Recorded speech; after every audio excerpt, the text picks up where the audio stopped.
Français parlent aux Français.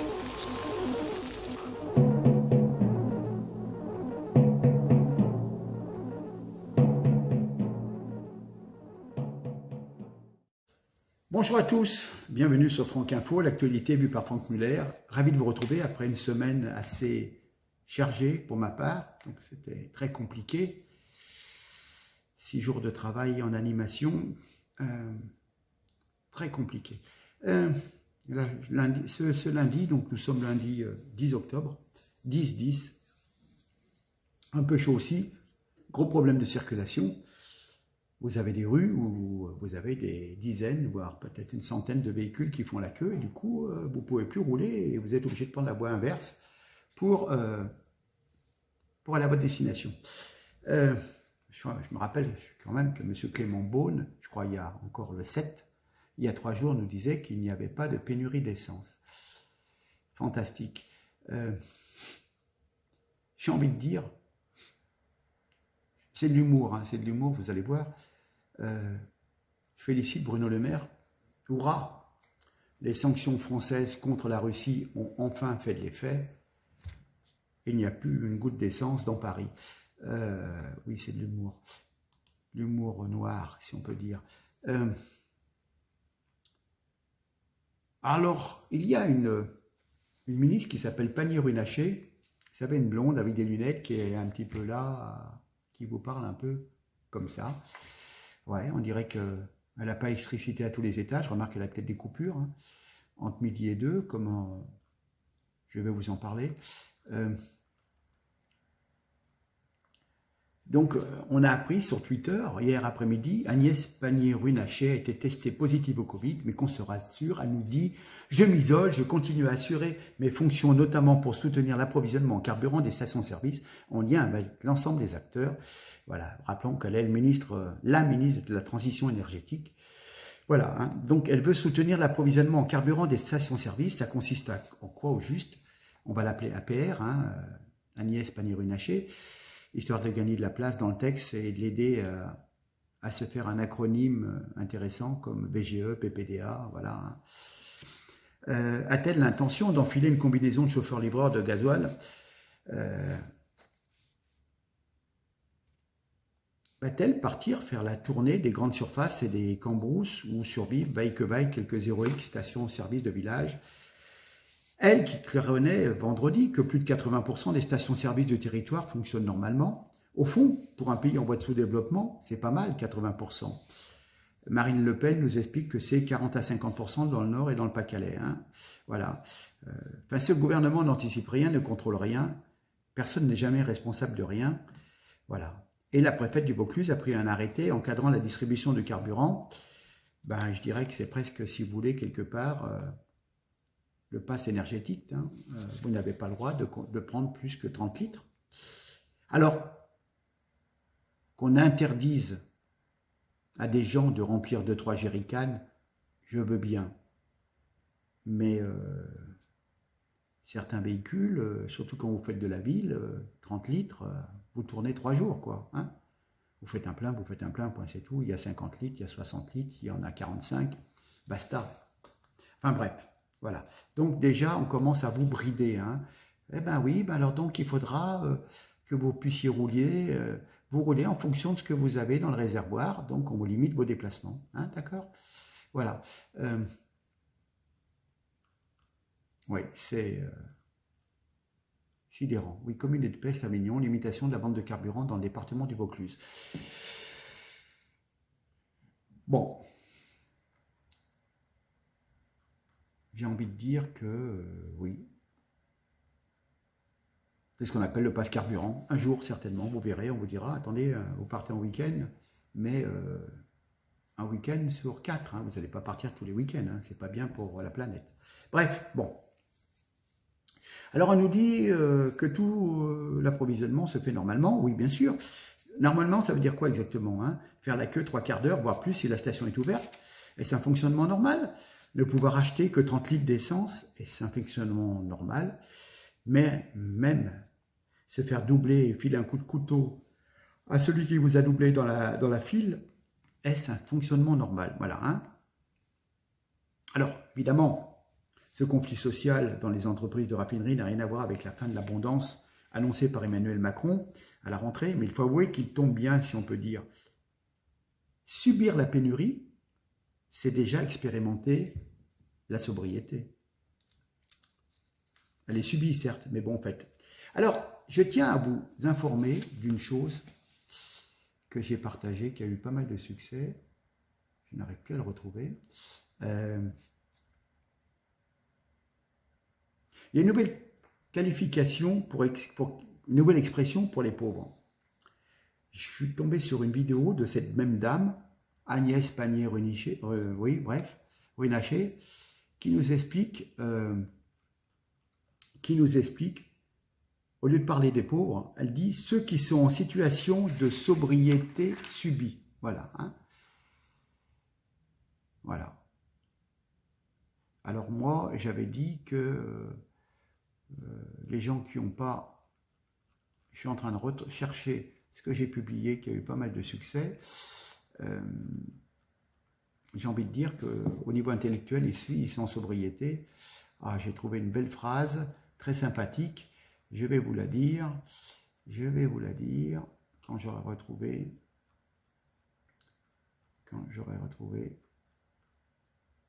Nous ne sommes pas pauvres, on est en situation de sobriété subie, n'est-ce pas? Et je dis, moi, que ne dites pas être con comme un balai, mais dites être en situation de sobriété intellectuelle. Voilà.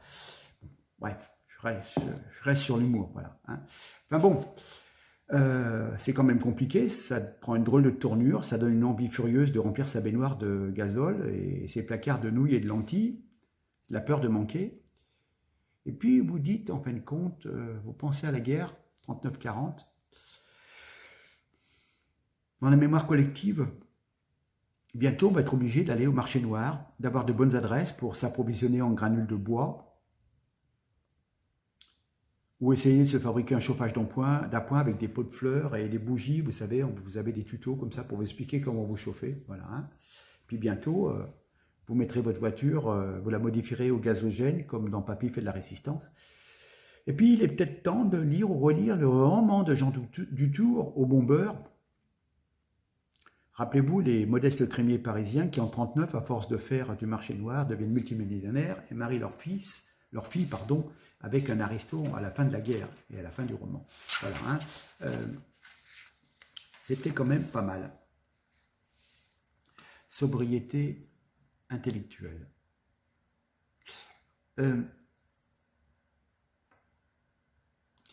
Je m'interpelle quand même sur une chose. Aux États-Unis, toute aide militaire à l'Ukraine doit être validée par le Congrès. En France, Macron, libre des canons César, sans passer par le vote des députés et des sénateurs. Personne ne réagit. C'est quand même incroyable. On va se retrouver en guerre malgré nous. Tout à fait. Puis alors, l'explosion de ce pont de Crimée, la déclaration de Zelensky demandant des frappes préventives contre la Russie, le fonds spécial de Macron de 100 millions pour armer l'Ukraine, montre l'engrenage qui, quand même, nous précipite vers le suicide de l'Europe. D'ailleurs, l'Espagne et le Portugal sont sortis des prix de marché de l'Union et quand nous payons 600 € le mégawatt, notre parc nucléaire nous permettrait de payer 50 €. C'est le prix de revient. Mais comme les prix sont alignés par décision de l'Europe sur le prix du gaz, ben voilà, on est dans une sacrée mouise. J'ai envie de dire que la plupart des gens ne veulent pas vraiment la vérité. Ils veulent juste être constamment rassurés sur le fait que ce qu'ils croient est la vérité. Et c'est peut-être bien le problème. C'est peut-être bien le problème.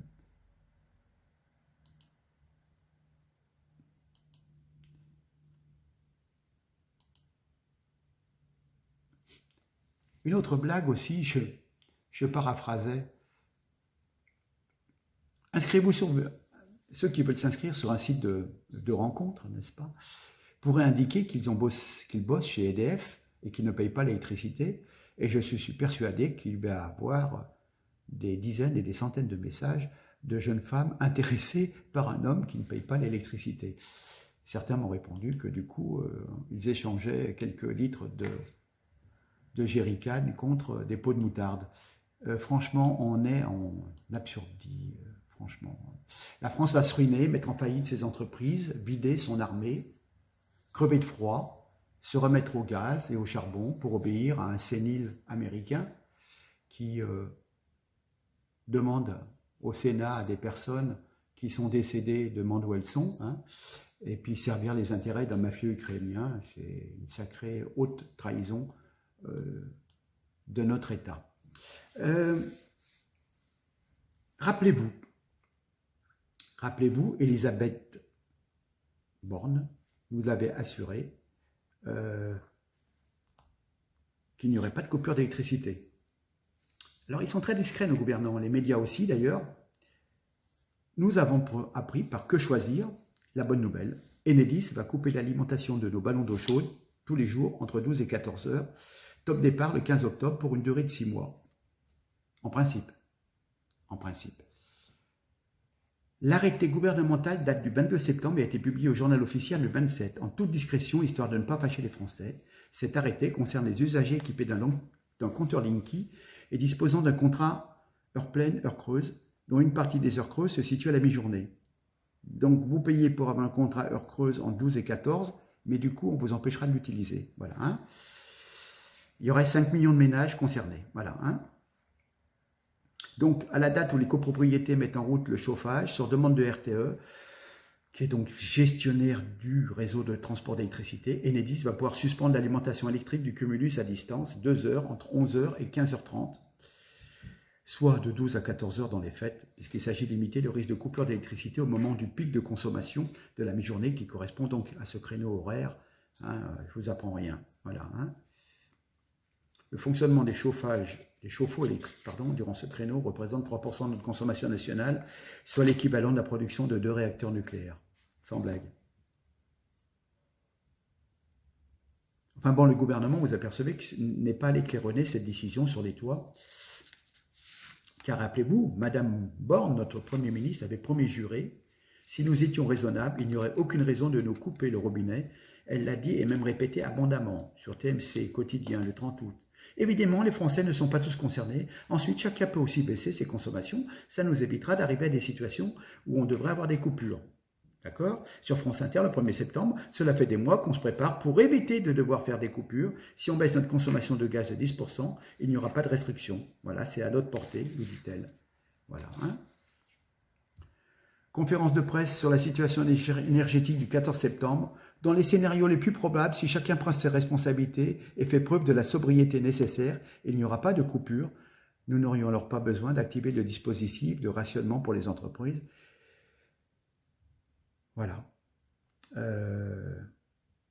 À l'Assemblée nationale, lundi dernier, il y a une semaine, nous sommes prêts à gérer cet hiver. Avant d'affirmer, si chacun prend sa part, nous traversons cet hiver sans coupure. Elle ose dire ça alors que la loi était déjà passée. Voilà, hein, la bonne blague. Rappelez-vous d'ailleurs, cette valse à 3 temps sur les masques, ça ne sert à rien. Puis c'est très bien. Puis c'est 150 € d'amende si vous ne le portez pas. De même, Macron, sur le pass sanitaire. Ne disait-il pas que contrainte ainsi les populations, jamais de la vie? Et puis ensuite, il a rendu obligatoire les vaccinations en cascade, sauf à ne pouvoir travailler pour certains, circuler pour tous, ou même boire son café assis. Ces gens-là n'ont vraiment aucune parole, ils nous prennent pour des abrutis. La méthode a été rodée avec le Covid, l'essayer, c'était l'adopter. Dorénavant, tout sera prétexte à contrainte, sous peine d'amende salée. Bientôt, nous aurons le contrôle à domicile, j'en suis persuadé. D'ailleurs, je vais vous passer une petite vidéo. Vous savez que vous avez l'occasion de passer une vidéo de Yo-Yo. Et je vais vous mettre ça 2 minutes et quelques, où on vous montre la façon de prendre le dossier Covid et de prendre le dossier énergie et les mêmes termes, les mêmes graphiques, les mêmes cartes de France où il y avait des infections Covid, soi-disant. Et bien là, c'est les cartes de France où il y a des problèmes d'approvisionnement. Vous allez voir, c'est fantastique. On va le regarder ensemble et puis je reviens vers vous après. À tout de suite. Il en train de réitérer ce qu'il a fait pour le Covid. Hein. C'est du copier-coller, sauf que tu enlèves Covid et tu mets énergie à la place. Hein. Regarde comment Olivier Véran parle. Si nous parvenons à mobiliser tous ces outils, si on se mobilise tous pour le tenir, nous pouvons réussir à franchir cette vague. Dans les pires scénarios, on passe l'hiver. Mais c'est du copier-coller. Hein. En orange, eh bien, la situation est tendue. Et Lorsque les territoires apparaissent en orange, en rouge, la situation est très tendue. en rouge, Le stock électrique est à son plus bas niveau. Chaque geste compte. Continuons d'appliquer les gestes barrières. Chaque geste compte. Et elle met en avant 3 idées. 3 mots-clés pour lutter contre la propagation de l'épidémie. Je baisse, j'éteins, je décale. Protéger, tester, isoler. Je baisse, j'éteins, je décale. je me réjouis. Des files d'attente interminables. Devant une station qui, là, a dû carrément fermer ce matin, faute d'essence. Mais il n'y a pas de pénurie. Total, nous nous engageons à tout mettre en œuvre pour que bientôt, vous ne veniez plus chez nous par hasard. Vous fermez, je ne travaille plus. C'est un désordre total avec le monsieur qui était resté là en fait et ça klaxonne de partout. Les gens sont impatients, ils veulent juste mettre de l'essence et rentrer chez eux. Mais pas de panique, si je puis dire. Alors bonjour, je suis Première ministre, Elisabeth Borne. Il fait froid, je mets une doudoune en fait, voilà. Des fois, j'ai vraiment une truffe à dire des conneries grosses comme. Il faisait froid. J'ai le bureau. Non, mais là, je crois que je. Emmanuel Macron est un enfant? Oui. Il n'est pas fini.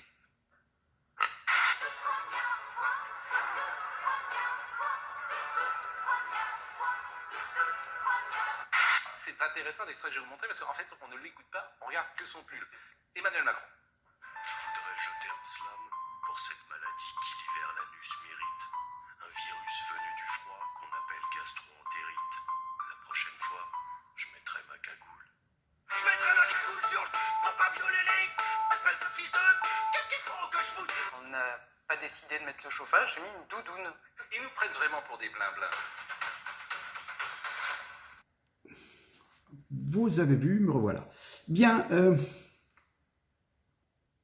j'ai envie de vous rappeler d'une chose, après tous ces faits d'actualité là, présentes, il y a quand même un sacré problème sur la justice. La justice n'est plus juste avec le concitoyen, avec nos concitoyens, avec le citoyen normal, vous, moi, qui va être propriétaire éventuellement de son logement à tout niveau de revenu. Ça peut être un logement à 50 000, 100 000, comme ça peut être un logement à 1 million d'euros éventuellement. La justice n'est pas juste et je vais revenir sur le cas des maisons squattées d'ici 2 minutes. Et je vais vous montrer une vidéo. Mais j'ai lu un article sur une agression. Un jeune homme, dans la nuit du 18 juillet, rue du Port, dans la ville du Mans. Un jeune homme est passé à tabac par un groupe de jeunes. Il ne doit son salut qu'à l'intervention d'un ami qui lui-même est accompagné de sa petite copine. Hein, voilà. Mais peu après, donc, le sauveur, si on peut dire, rue du Docteur Leroy au Mans, ce jeune homme qui est intervenu pour aider son ami, est pris à partie par le même groupe de personnes assez hostiles. Très vite, la tension monte. Et le jeune homme entouré reçoit un coup de bouteille sur le tibia. Donc il réplique, il se saisit d'une bouteille, frappe alors à la tête l'un de ses agresseurs, bien entendu, hein, parce que les courageux, ils étaient à 7 sur lui, hein, qui s'effondre. Évidemment, il est coupable de s'être défendu. Suivant les réquisitions du procureur, le tribunal a reconnu le prévenu des faits qui lui sont reprochés et il a été condamné à 1 an de prison ferme pour s'être défendu, voilà, hein, pour ne pas s'être fait casser la gueule, voire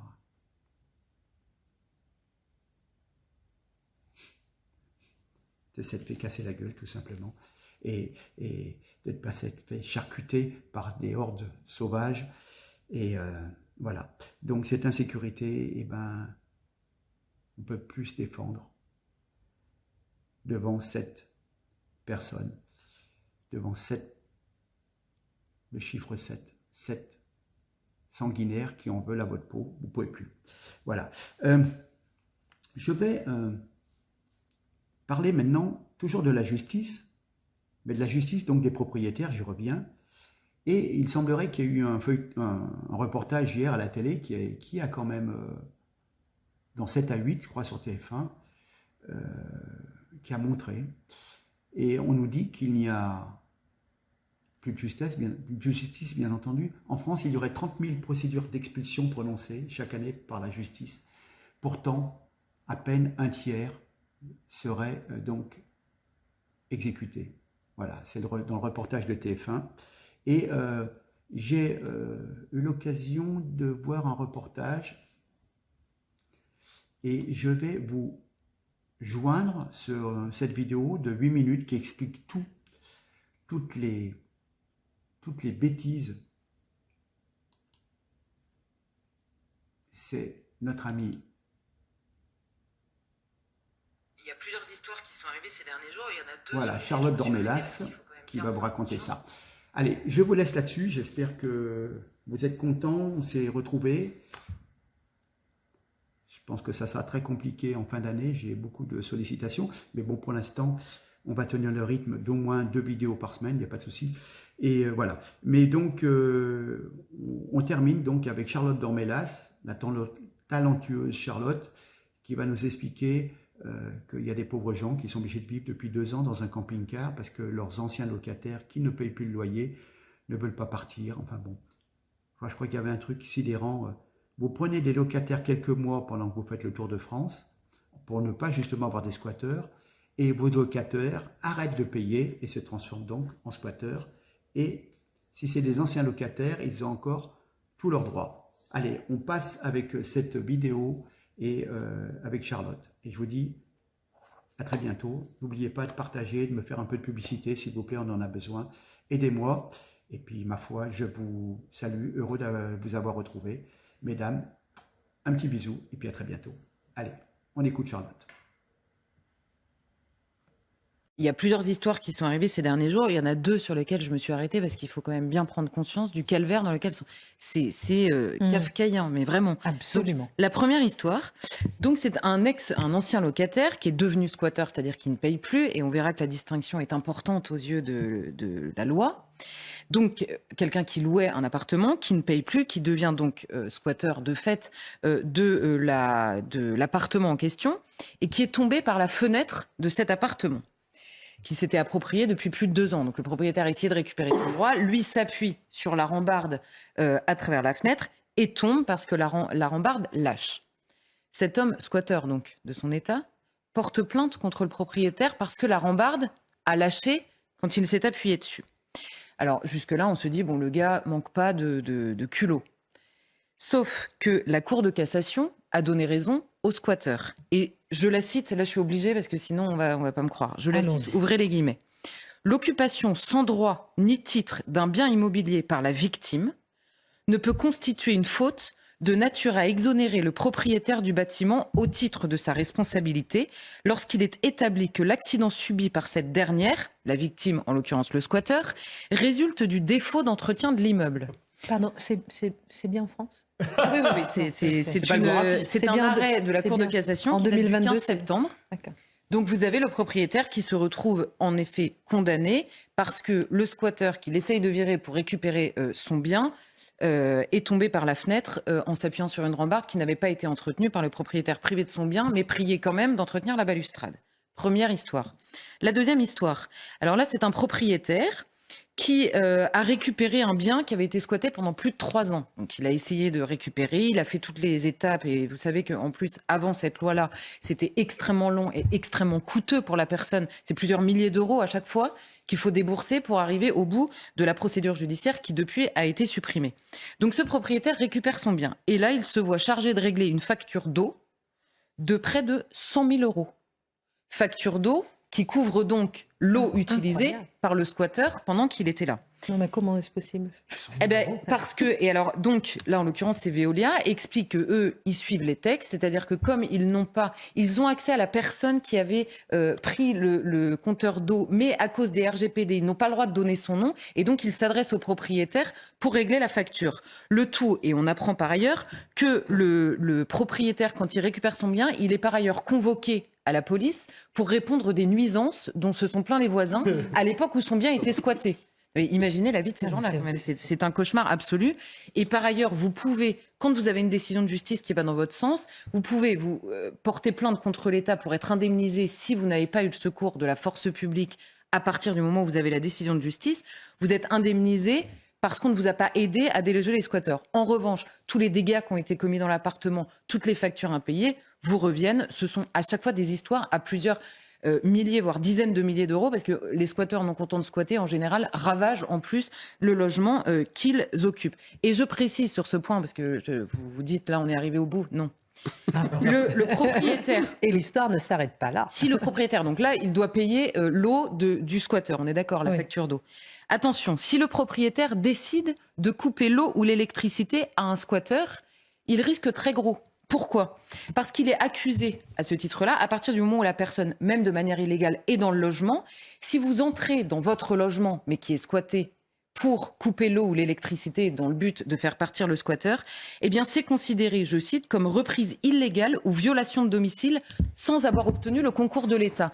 Donc à ce moment-là, la justice considère que vous vous êtes fait justice vous-même, parce qu'il faut passer par les voies judiciaires, et donc là vous encourez 3 ans de prison et 30 000 € d'amende. Si vous avez l'idée d'aller couper l'eau. Donc vous ne pouvez pas couper l'eau, sinon vous êtes condamné, et en même temps vous êtes obligé de payer la facture si par hasard il a utilisé de l'eau quand même. Voilà pour le décor. Moralité, on reste dans son logement, on ne va pas travailler, on bouge pas. Ah oui, là, il faut rester dans son salon. Hein. Alors, l'an dernier, Charlotte, une loi a pourtant été votée, on en a parlé tout à l'heure, contre les squats, mais les parlementaires parlent déjà d'autres propositions de loi. Où est-ce qu'on en est exactement et qu'est-ce que cette loi a changé finalement ? Alors, sur le papier, cette loi a changé beaucoup de choses. Très rapidement, le délai de 48 heures pour porter plainte a sauté. Vous pouvez, si vous vous rendez compte en arrivant que ça fait 1 mois que votre logement est squatté parce que vous étiez en vacances à l'étranger chez vos enfants, j'en sais rien, vous pouvez encore porter plainte. Avant, il fallait s'en rendre compte dans les 48 heures, ce qui est très pratique quand vous êtes en vacances. Bon. Donc ça a sauté. Il n'y a plus de différences qui ont été faites entre les logements principaux et secondaires. Les délais étaient absolument surréalistes. Pour les logements secondaires, il n'y a plus de différence qui est faite. Ensuite, les délais pour l'expulsion ont été considérablement raccourcis. Pourquoi ? Parce que la procédure judiciaire a sauté. Vous n'avez plus besoin de passer par là. En gros, c'est simple. Vous vous rendez compte que votre bien est squatté. Vous allez porter plainte. Vous adressez avec la plainte la demande d'expulsion auprès du préfet qui doit, selon la loi, qui a 48 heures pour vous répondre. Donc ça va très vite dans les textes. Et ensuite, quand le préfet vous donne une réponse positive, il enjoint le squatteur de quitter les lieux et le squatteur a 24 heures pour le faire. Et par ailleurs, cette loi a augmenté le risque encouru par le squatteur s'il ne quitte pas les lieux. Et par ailleurs, la trêve hivernale, vous savez, c'est 5 mois dans l'année où vous ne pouvez pas faire sortir les gens, n'est plus nécessairement un empêchement selon la situation du squatteur. Alors ça, sur le papier, ça a changé donc beaucoup de choses et plutôt dans le bon sens. Mais dans la réalité, c'est beaucoup plus compliqué pour 2 raisons. 1, au moment où vous portez plainte, il faut désormais qu'un OPJ, un officier de police judiciaire, constate lui-même l'infraction. Vous voyez où on est la police, donc à chaque fois, donc soit les OPJ n'y vont pas, soit ils sont assez peu au courant des changements de loi qui sont un peu permanents. Et alors, le ministère répond sur ce point-là que le préfet, s'il constate que l'infraction n'a pas été constatée par un OPJ, peut l'exiger lui-même. Mais là, vous comprenez que les délais se rallongent d'autant. Le deuxième empêchement qui rend la loi un peu inefficace et à mon avis beaucoup plus fort, c'est que la décision d'expulsion désormais repose sur une seule personne, le préfet. Or, le préfet, donc vous portez plainte, vous demandez au préfet, une fois que vous avez porté plainte et que vous avez constaté que votre bien était squatté. Mais le préfet n'est pas obligé d'accepter la demande d'expulsion. Pourquoi ? Le premier but du préfet, c'est de faire respecter l'ordre public. S'il considère que l'expulsion de la personne est un risque plus grand à l'ordre public que le squat d'un bien particulier, alors il peut le faire. Et alors là, les motifs, il faut présence de militants politiques ou d'associations. On a eu un cas là récemment, le logement a été squatté par le DAL, l'association du droit opposable au logement. Alors là, le risque de trouble à l'ordre public est énorme, donc là, vous ne le faites pas. Absence de solution de relogement. Donc le propriétaire ne peut pas récupérer son bien parce qu'il n'y a pas d'autres logements. Bon. Des occupants en situation de grande précarité. En général, ce n'est pas des millionnaires qui vont squatter le bien d'à côté. Donc ça fait beaucoup de choses. Présence d'enfants, de femmes enceintes ou de personnes âgées. Et là, vous comprenez que les squatteurs, quand ça se fait en réseau, sont assez malins pour connaître ces choses-là. Et par ailleurs, il reste des locataires qui deviennent mauvais payeurs. Souvenez-vous de notre premier exemple, un locataire qui cesse de payer, et là, la loi ne le prend pas en compte. Alors, de quoi parle-t-on exactement et comment les propriétaires concernés peuvent-ils s'en sortir et récupérer leurs biens, par exemple, dans ces cas précis? C'est ça, si vous louez votre bien et que la personne décide d'arrêter de payer au bout d'un moment, alors là, vous retombez sur la procédure judiciaire. En gros, les délais, c'est 1 ou 2 ans et plusieurs milliers d'euros pour parvenir à récupérer son bien. Alors l'exemple qu'on a eu ces derniers jours assez rapidement, c'est ce couple de septuagénaires. Ils partent faire un tour d'Europe et ils décident de louer leur maison précisément pour éviter le squat. En disant, on ne va pas la laisser vide pendant un temps, on va la louer. Ils louent leur maison et la personne, quand ils reviennent, surprise, la personne refuse de quitter les lieux, mais refuse aussi de payer le loyer. Ils se retrouvent à vivre dans leur camping-car. Ça fait plus de 2 ans. Depuis 5 mois, ils ont la décision de justice qui leur permet l'expulsion. Sauf que le préfet ne répond pas sur le concours de la force publique, parce que si vous allez les virer tout seul, là aussi, vous risquez gros. Donc il faut le concours de la force publique qu'ils n'ont pas. Et là, c'est la course contre la montre, puisque dans un mois commence la trêve hivernale et que ensuite, ça nous ramène au mois d'avril 2023. Donc on se retrouve avec un couple de septuagénaires qui vit dans son camping-car parce qu'il y a une absence de possibilité de relogement pour les squatteurs. Donc eux, ils vont vivre dehors pendant l'hiver, ça ne gêne personne, alors qu'ils sont censés être chez eux. Pourquoi ces mauvais payeurs, enfin ces non-payeurs en réalité, n'ont pas été intégrés dans la loi l'année dernière? Parce que le gouvernement considérait que les locataires, même mauvais payeurs, contrairement aux squatteurs, étaient entrés légalement dans le logement et que donc ça changeait tout. Je ne vois pas ce que ça change à l'arrivée.